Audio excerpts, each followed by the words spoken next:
Timbog sa bypass operation ng isang dating PBA player na kapatid ng basketballistang si Jerry Cordillera. Narito ang mabilis na sulyap sa iba pang mga balita.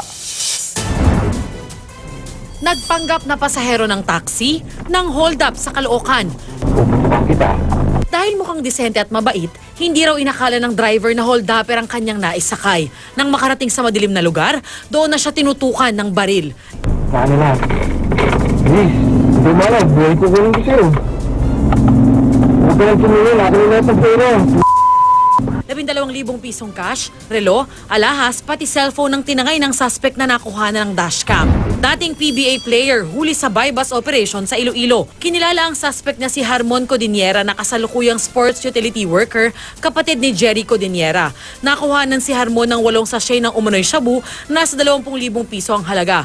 Todo tanggi ang suspect sa krimen. Mga kumpanya ng langis, may big time price hike. 1 peso and 40 centavos ang taas presyo sa diesel at gasolina, 135 naman sa kerosene. Ayon sa Department of Energy, epekto yan ng pagbabawas ng produksyon ng OPEC at non-OPEC countries noong isang taon. Ito na ang ikapitong beses na tumaas ang presyo ng petrolyo mula noong Enero at sa taya ng DOE, magtutuloy-tuloy pa ang price hike hanggang Abril.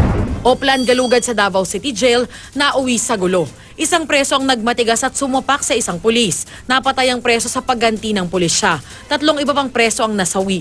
4 na pulis naman ang sugatan matapos saksakin ng ilang presong may kutsilyo. Mahigit 100,000 pisong halaga ng droga at mga armas ang nakuha sa operasyon.